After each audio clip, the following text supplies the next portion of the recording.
बृहस्पतिवार व्रत की विधि एवं कथा। बृहस्पतिवार व्रत की विधि। बृहस्पतिवार के दिन जो भी स्त्री पुरुष व्रत करे उसको चाहिए कि वह दिन में एक ही समय भोजन करे, क्योंकि बृहस्पति तेश्वर भगवान का इस दिन पूजन होता है। भोजन पीले चने की दाल आदि का करे, परंतु नमक नहीं खावे और पीले वस्त्र पहने। भोजन के पीले ही फलों का प्रयोग करे, पीले चंदन से पूजन करे। पूजन के बाद प्रेम पूर्वक गुरु महाराज की कथा सुननी चाहिए। इस व्रत को करने से मन की इच्छाएं पूरी होती है और बृहस्पति महाराज प्रसन्न होते हैं। धन, विद्या, पुत्र तथा मनवांछित फलों की प्राप्ति होती है। परिवार में सुख तथा शांति रहती है। इसीलिए यह व्रत सर्वश्रेष्ठ और अति फलदायक सब स्त्री व पुरुषों के लिए है। इस व्रत में केले का पूजन करना चाहिए। कथा और पूजन के समय मन, कर्म, वचन से शुद्ध होकर जो इच्छा हो बृहस्पति देव से प्रार्थना करनी चाहिए। उसकी इच्छाओं को बृहस्पति देव अवश्य पूर्ण करते हैं, ऐसा मन में दृढ़ विश्वास रखना चाहिए। बृहस्पतिवार व्रत कथा। एक समय की बात है कि भारतवर्ष में एक राजा राज करता था। वह बड़ा ही प्रतापी और दानी था। वह नित्य प्रति मंदिर में दर्शन करने जाता था।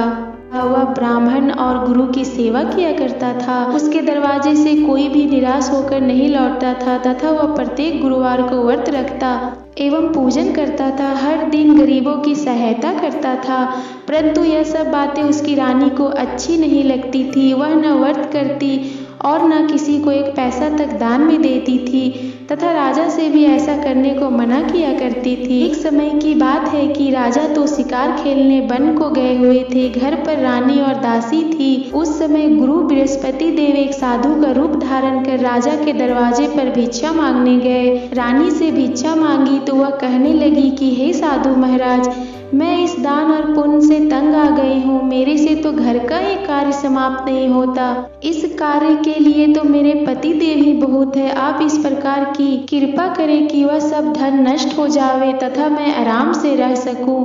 साधु बोले, हे देवी, तुम तो बड़ी विचित्र हो। संतान और धन से कोई दुखी नहीं होता है, इसको सभी चाहते हैं। पापी भी पुत्र और धन की इच्छा करता है। अगर आपके पास धन अधिक है तो भूखे मनुष्यों को भोजन करवाओ, प्याऊ लगवाओ, ब्राह्मणों को दान दो, धर्मशाला बनवाओ, कुआं, तालाब, बावड़ी, बाग, बगीचों आदि के निर्माण करवाओ तथा निर्धन मनुष्यों की कुंवारी कन्याओं का विवाह करवाओ और अनेकों धर्म करो। इस प्रकार के कर्मों से आपके कुल का और आपका नाम परलोक में सार्थक होगा एवं स्वर्ग की प्राप्ति होगी। मगर वह रानी इन बातों से खुश न हुई। वह बोली, हे साधु महाराज, मुझे ऐसे धन की भी आवश्यकता नहीं जिसको और मनुष्यों को दान दूं तथा जिसको रखने संभालने में ही मेरा सारा समय बर्बाद हो जाए। साधु ने कहा, हे देवी, तुम्हारी ऐसी इच्छा है तो ऐसा ही होगा। मैं तुम्हें बताता हूँ, ऐसा ही करना। बृहस्पतिवार के दिन घर को गोबर से लिपना, अपने केशों को धोना, केशों को धोते समय स्नान करना, राजा से कहना वह हजामत करवाए, भोजन में मांस मंदिरा खाना, कपड़ा धोबी के यहाँ धुलने डालना। इस प्रकार 7 बृहस्पतिवार करने से तुम्हारा सब धन नष्ट हो जाएगा। यह कहकर वह साधु महाराज वहाँ से अंत ध्यान हो गए। रानी ने साधु के कहने के अनुसार वैसा ही किया। 3 बृहस्पतिवार ही बीते थे कि उसका समस्त धन संपत्ति नष्ट हो गया और भोजन के लिए दोनों समय परिवार तरसने लगा तथा सांसारिक भोगों से दुखी रहने लगे। तब वह राजा रानी से कहने लगा कि रानी, तुम यहाँ पर रहो, मैं दूसरे देश को जाऊं, क्योंकि यहाँ पर मुझे सभी मनुष्य जानते हैं, इसीलिए कोई कार्य भी नहीं कर सकता। देश चोरी परदेश भीख बराबर है। ऐसा कहकर राजा परदेश चला गया। वहाँ जंगल में जाता और लकड़ी काट कर लाता और शहर में बेचता। इस तरह जीवन व्यतीत करने लगा। इधर राजा के घर रानी और दासी दुखी रहने लगी। किसी दिन भोजन मिलता और किसी दिन जल पीकर ही रह जाती। एक समय रानी और दासी को 7 दिन बिना भोजन के व्यतीत हो गए। तो रानी ने अपनी दासी से कहा, हे दासी, यहाँ पास ही के नगर में मेरी बहन रहती है। वह बड़ी धनवान है। तू उसके पास जा और वहाँ से 5 सेर बेझर मांग कर ले आ, जिससे कुछ समय के लिए गुजर हो जाएगी।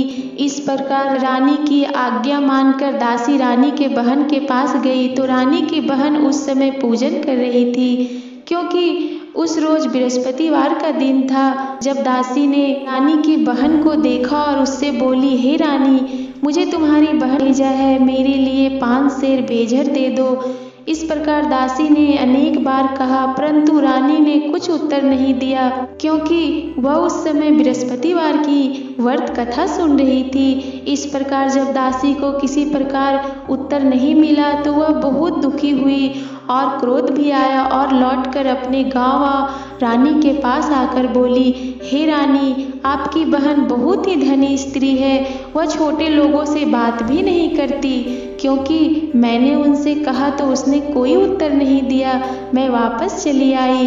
रानी बोली, हे दासी, इसमें उसका कोई दोष नहीं है, जब बुरे दिन आते हैं तब कोई सहारा नहीं देता, अच्छे बुरे का पता विपत्ति में ही लगता है, जो ईश्वर की इच्छा होगी वही होगा, वह सब हमारे भाग्य का दोष है। इधर उस रानी ने देखा कि मेरी बहन की दासी आई थी, परंतु मैं उनसे नहीं बोली, इससे वह बहुत दुखी हुई होगी। यह सोच कथा को सुन और विष्णु भगवान का पूजन समाप्त कर वह रानी अपनी बहन के घर चल दी और जाकर अपनी बहन से कहने लगी कि हे बहन, मैं बृहस्पतिवार का व्रत कर रही थी, तुम्हारी दासी गई, परंतु जब तक कथा होती है तब तक ना उठते हैं और ना बोलते हैं, इसीलिए मैं ना बोली, कहो दासी क्यों गई थी? रानी बोली, बहन, हमारे अनाज नहीं है, वैसे तुमसे कोई बात छिपी नहीं है, इस कारण मैं दासी को तुम्हारे पास 5 सेर बेझर लेने के लिए भेजा था।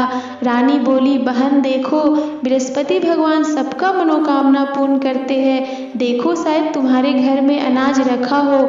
इस प्रकार का वचन जब रानी ने सुना तो घर के अंदर गई और वहां से उसे एक घड़ा बेझर का भरा मिल गया। तब तो वह रानी और बादी को बहुत ही दुखी हुई और दासी कहने लगी, हे रानी, देखो, वैसे हमको जब नहीं मिलता तो हम रोज ही व्रत करते हैं, अगर उनसे व्रत की विधि और कथा पूछ ली जावे तो इसे हम भी किया करेंगे। तब उस रानी ने अपनी बहन से पूछा कि हे बहन, बृहस्पतिवार के व्रत में चना की दाल मुनुक्का से विष्णु भगवान का केले की जड़ में पूजन करे तथा दीपक जलावे, पीला भोजन करे तथा कहानी सुने। इस प्रकार करने से गुरु भगवान प्रसन्न होते हैं, पुत्र धन देते हैं, मनोकामना पूर्ण करते हैं। इस प्रकार रानी और दासी दोनों ने निश्चित किया कि बृहस्पति भगवान का पूजन जरूर करेंगे। 7 रोज बाद जब बृहस्पतिवार आया तो उन्होंने व्रत रखा, गुड़ साल में जाकर चना गुड़ बीन आई तथा उसकी दाल से केले की जड़ का तथा विष्णु भगवान का पूजन किया। अब भोजन पीला कहाँ से आवे, बेचारी बड़ी दुखी हुई, परंतु उन्होंने व्रत किया था, इस कारण गुरु भगवान प्रसन्न थे। 2 थालों में सुंदर पीला भोजन लेकर आए और दासी को देकर बोले, हे दासी, यह तुम्हारे और रानी के लिए भोजन है, तुम दोनों करना। दासी भोजन पाकर बड़ी प्रसन्न हुई और रानी से बोली, चलो रानी जी, भोजन कर लो। रानी को इस विषय में कुछ पता नहीं था, इसीलिए वह दासी से बोली, तू ही भोजन कर, क्योंकि तू हमारी व्यर्थ में हंसी उड़ाती है। दासी बोली, एक महात्मा भोजन दे गया है। रानी कहने लगी, वह भोजन तेरे ही लिए दे गया है, तू ही भोजन कर। दासी ने कहा, वह महात्मा हम दोनों को 2 थालों में भोजन दे गया है, इसीलिए हम और तुम दोनों ही साथ साथ भोजन करेंगी। इस प्रकार रानी और बादी दोनों ने गुरु भगवान को नमस्कार कर भोजन प्रारंभ किया तथा अब वह प्रत्येक बृहस्पतिवार को गुरु भगवान का व्रत और विष्णु भगवान का पूजन करने लगी। बृहस्पति भगवान की कृपा से रानी और दासी के पास धन हो गया। रानी फिर उसी प्रकार से आलस्य करने लगी। तब दासी बोली, देखो रानी, तुम पहले इस प्रकार आलस्य करती थी, तुम्हें धन के रखने में कष्ट होता था, इस कारण सभी धन नष्ट हो गया। अब गुरु भगवान की कृपा से धन मिला है तो फिर तुम्हें आलस्य होता है। बड़ी मुसीबतों के बाद हमने यह धन पाया है, इसीलिए हमें दान पुण्य करना चाहिए तथा भूखे मनुष्यों को भोजन करवाओ, प्याऊ लगवाओ, ब्राह्मणों को दान दो, कुआं, तालाब, बावड़ी आदि का निर्माण करो, मंदिर, पाठशाला बनवाकर दान दो, कुंवारी कन्याओं का विवाह करवाओ, धन को शुभ कार्यों में खर्च करो, जिससे तुम्हारे कुल का यश बढ़े तथा स्वर्ग प्राप्त हो और पिता प्रसन्न होए। रानी ने इसी प्रकार के कर्म कर आरंभ किए तो काफी यश फैलने लगा। एक दिन रानी और दासी विचार करने लगी, न जाने राजा किस दशा में होंगे, उनकी कोई खोज खबर नहीं है। गुरु भगवान से उन्होंने प्रार्थना की और भगवान ने रात्रि में राजा को स्वप्न में कहा, हे राजा, उठ, तेरी रानी तुझको याद करती है, अपने देश को चला जा। राजा प्रातः काल उठा और विचार करने लगा।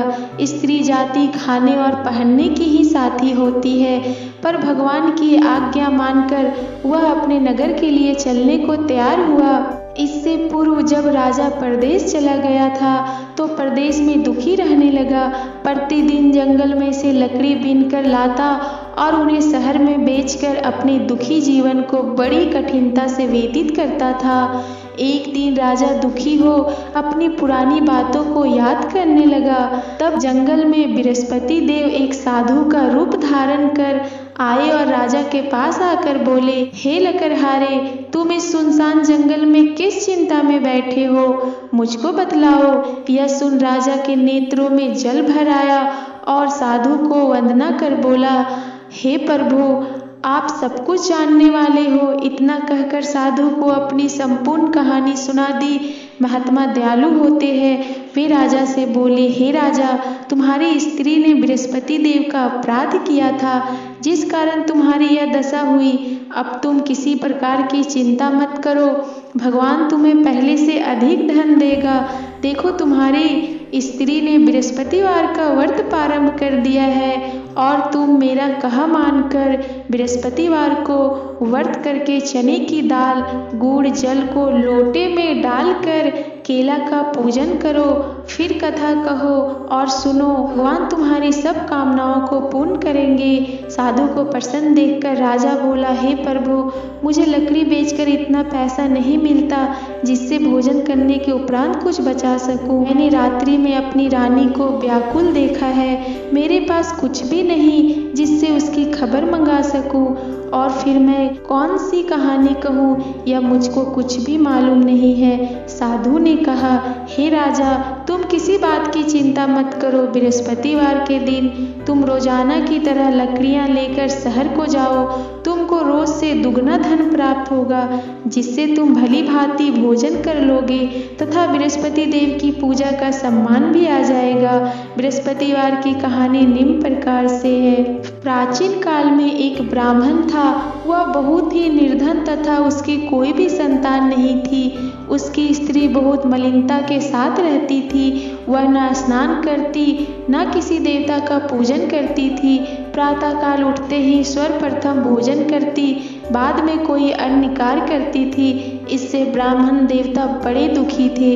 बेचारे बहुत कुछ कहते थे, किंतु उसका कोई परिणाम न निकला।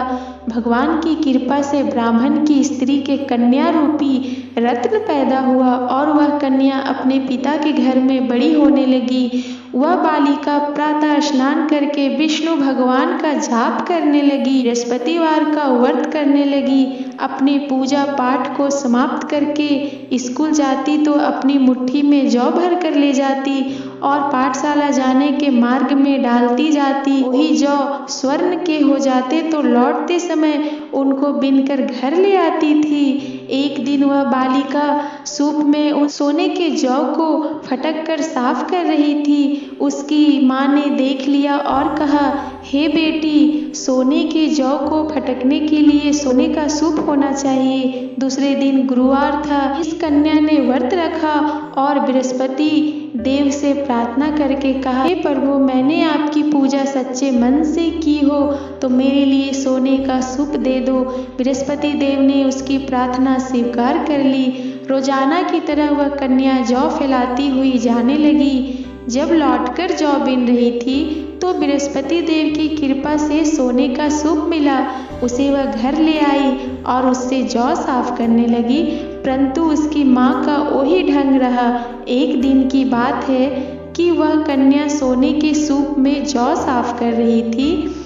उस समय उस शहर का राजपुत्र वहाँ होकर निकला। इस कन्या के रूप और कार्य को देखकर मोहित हो गया तथा अपने घर आकर भोजन तथा जल त्याग कर उदास होकर लेट गया। राजा को जब इस बात का पता लगा तो अपने प्रधानमंत्रियों के साथ अपने पुत्र के पास गए और बोले, हे बेटा, तुम्हें किस बात का कष्ट है? किसी ने अपमान किया है अथवा कोई और कारण है सो कहो, मैं वही कार्य करूँगा जिससे तुम्हें प्रसन्नता हो।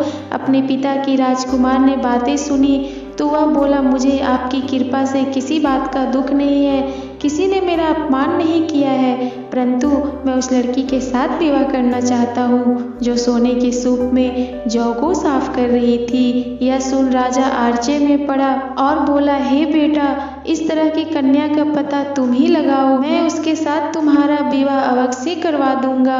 राजकुमार ने उस लड़की के घर का पता बतलाया। मंत्री उस लड़की के घर गए और ब्राह्मण की कन्या का विवाह राजकुमार के साथ संपन्न हो गया। कन्या के घर से जाते ही पहले की भांति उस ब्राह्मण देवता के घर में गरीबी का निवास हो गया। अब भोजन के लिए भी अन्न बड़ी मुश्किल से मिलता था। एक दिन दुखी होकर ब्राह्मण देवता अपनी पुत्री के पास गए और बेटी ने पिता की दुखी अवस्था को देखा और अपनी माँ का समाचार बताया। अब ब्राह्मण ने सभी हाल कहा।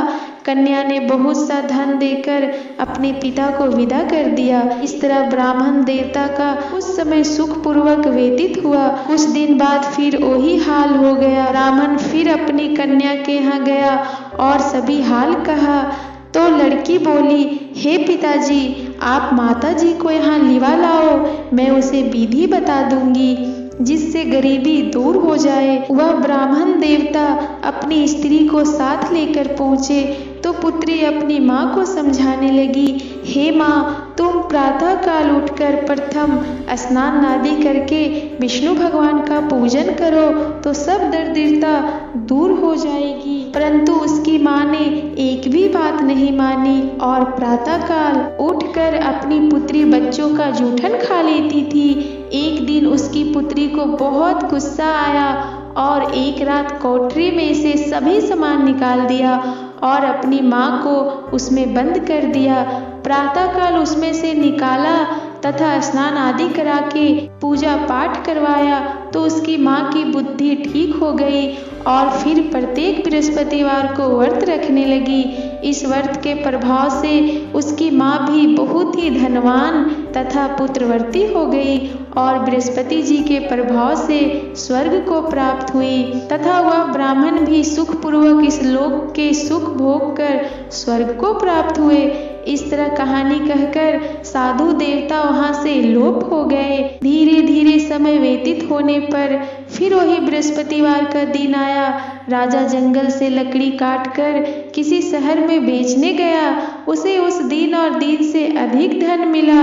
राजा ने चना गुड़ आदि लाकर बृहस्पतिवार का व्रत किया। उस दिन से उसके सभी क्लेश दूर हुए, परंतु जब दोबारा गुरुवार का दिन आया तो बृहस्पतिवार का व्रत करना भूल गया।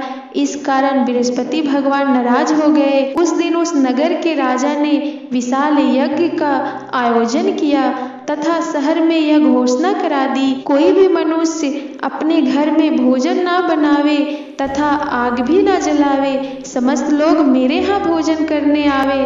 इस आज्ञा को जो ना मानेगा उसके लिए फांसी की सजा दी जाएगी। इस तरह की घोषणा संपूर्ण नगर में करवा दी गई। राजा की आज्ञा अनुसार शहर के सभी लोग भोजन करने गए, लेकिन लकड़हारा कुछ देर से पहुंचा, इसलिए राजा उसको अपने साथ घर लिवा ले गए और ले जाकर भोजन करा रहे थे तो रानी की दृष्टि उस खूंटी पर पड़ी जिस पर उसका हार लटका हुआ था।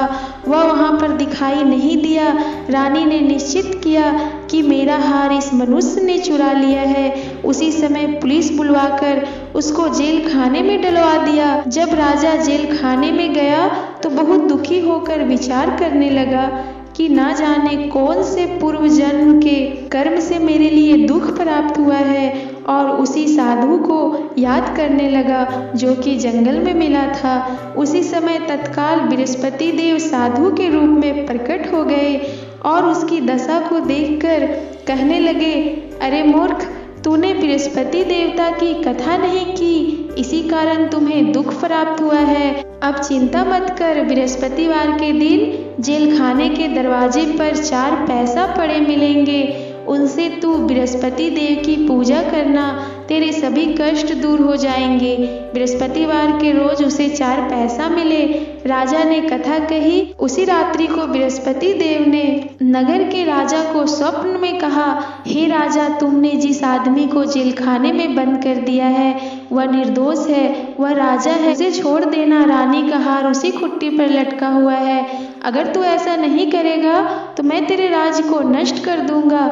इस तरह के रात्रि में स्वप्न को देख राजा प्रातः काल उठा और खुट्टी पर हार टंगा देखकर लकड़हारे को बुलाकर क्षमा मांगी तथा राजा को योग सुंदर वस्त्र आभूषण देकर विदा किया। गुरुदेव की आज्ञा अनुसार राजा अपने नगर को चल दिया। राजा जब नगर के निकट पहुंचा तो उसे बड़ा ही आश्चर्य हुआ। नगर में पहले से अधिक बाग, तालाब और कुएं तथा बहुत सी धर्मशाला, मंदिर आदि बने हुए थे। राजा ने पूछा कि यह किसका बाग और धर्मशाला है। तब नगर के सब लोग कहने लगे कि यह सब रानी और बादी के हैं। तो राजा को आश्चर्य हुआ और गुस्सा भी आया। जब रानी ने यह खबर सुनी कि राजा आ रहे हैं तो उसके बादी से कहा कि हे दासी, देख राजा हमको कितनी बुरी हालत में छोड़ गए थे, वह हमारी ऐसी हालत देखकर लौट न जाए, इसीलिए तू दरवाजे पर खड़ी हो जा। आज्ञा अनुसार दासी दरवाजे पर खड़ी हो गई और राजा आए तो उन्हें अपने साथ लिवा लाई। तब राजा ने क्रोध करके अपनी तलवार निकाली और पूछने लगे, यह बताओ कि यह धन तुम्हें कैसे प्राप्त हुआ है। तब उन्होंने कहा, हमें यह सब धन बृहस्पति देव के इस व्रत के प्रभाव से प्राप्त हुआ है। राजा ने निश्चित किया कि 7 रोज बाद तो सभी बृहस्पति देव का पूजन करते हैं, परंतु मैं रोजाना दिन में 3 बार कहानी कहा करूँगा तथा रोज व्रत किया करूँगा। अब हर समय राजा के दुपट्टे में चने की दाल बंधी रहती थी तथा दिन में 3 बार कहानी कहता। एक रोज राजा ने विचार किया कि चलो अपनी बहन के यहाँ हो आवे। इस तरह निश्चित कर राजा घोड़े पर सवार हो अपनी बहन के यहाँ चलने लगा। मार्ग में उसने देखा कि कुछ आदमी एक मुर्दे को लिए जा रहे हैं। उन्हें रोककर राजा कहने लगा, अरे भाइयों, मेरी बृहस्पति की कहानी सुन लो। वे बोले, लो, हमारा तो आदमी मर गया है, इसको अपनी कथा की पड़ी है। परंतु कुछ आदमी बोले, अच्छा कहो, हम तुम्हारी कथा भी सुनेंगे। राजा ने दाल निकाली और जब कथा आधी हुई थी कि मुर्दा हिलने लग गया और जब कथा समाप्त हो गई तो राम राम करके वह मनुष्य खड़ा हो गया। आगे मार्ग में उसे एक किसान खेत में हल चलाता मिला। राजा ने उसे देखा और उससे बोला, अरे भैया, तुम मेरी बृहस्पतिवार की कथा सुन लो। किसान बोला, जब तक मैं तेरी कथा सुनूंगा तब तक 4 हरैया जोत लूंगा, जा अपनी कथा किसी और को सुनाना। इस तरह राजा आगे चलने लगा। राजा के हटते ही बैल पछाड़ खाकर गिर गए तथा उसके पेट में बहुत जोर से दर्द होने लगा। उस समय उसकी माँ रोटी लेकर आई। उसने जब यह देखा तो अपने पुत्र से सब हाल पूछा और बेटे ने सभी हाल कह दिया। तो बुढ़िया दौड़ी दौड़ी उस घुड़सवार के पास गई और उससे बोली, मैं तेरी कथा सुनूंगी, तू अपनी कथा मेरे खेत पर ही चलकर कहना। राजा ने बुढ़िया के खेत पर जाकर कथा कही, जिसके सुनते ही वह बैल खड़े हुए तथा किसान के पेट का दर्द बंद हो गया। राजा अपनी बहन के घर पहुंच गया। बहन ने भाई की खूब मेहमानी की। दूसरे रोज प्रातः काल राजा जगा तो वह देखने लगा कि सब लोग भोजन कर रहे हैं। राजा ने अपनी बहन से कहा कि ऐसा कोई मनुष्य है जिसने भोजन नहीं किया हो, मेरी बृहस्पतिवार की कथा सुन ले। बहन बोली, हे भैया, यह देश ऐसा ही है, पहले यहाँ लोग भोजन करते हैं, बाद में अन्य काम करते हैं। अगर कोई पड़ोस में हो तो मैं देख आऊं। वह ऐसा कहकर देखने चली। परंतु उसे कोई भी ऐसा व्यक्ति नहीं मिला जिसने भोजन न किया हो। फिर वह एक कुम्हार के घर गई जिसका लड़का बीमार था। उसे मालूम हुआ कि उनके यहाँ 3 रोज से किसी ने भोजन नहीं किया है। रानी ने अपने भाई की कथा सुनने के लिए कुम्हार से कहा। वह तैयार हो गया। राजा ने जाकर बृहस्पतिवार की कथा कही, जिसको सुनकर उसका लड़का ठीक हो गया। अब तो राजा की प्रशंसा होने लगी। एक दिन राजा ने अपनी बहन से कहा कि हे बहन, हम अपने घर को जाएंगे, तुम भी तैयार हो जाओ। राजा की बहन ने अपनी सास से बोली। सास बोली, हाँ चली जा, परंतु अपने लड़के को मत ले जाना, क्योंकि तेरे भाई के कोई औलाद नहीं है। बहने ने अपने भैया से कहा, भैया मैं तो चलूंगी, कोई बालक नहीं जाएगा। राजा बोला, जब कोई बालक नहीं चलेगा तब तू क्या करोगी? बड़ी दुखी मन से राजा अपने नगर को लौट आया। राजा ने अपनी रानी से कहा, हम निर्वंशी राजा है, हमारा मुंह देखने का धर्म नहीं है और कुछ भोजन आदि नहीं किया। रानी बोली, हे प्रभु, बृहस्पति देव ने हमें सब कुछ दिया है, हमें औलाद अवश्य देंगे। उसी रात को बृहस्पति देव ने राजा को स्वप्न में कहा, हे राजा, सभी सोच को त्याग दे, तेरी रानी गर्भ से है। राजा को यह बात सुनकर बड़ी खुशी हुई। 9वें महीने में उसके गर्भ से एक सुंदर पुत्र पैदा हुआ।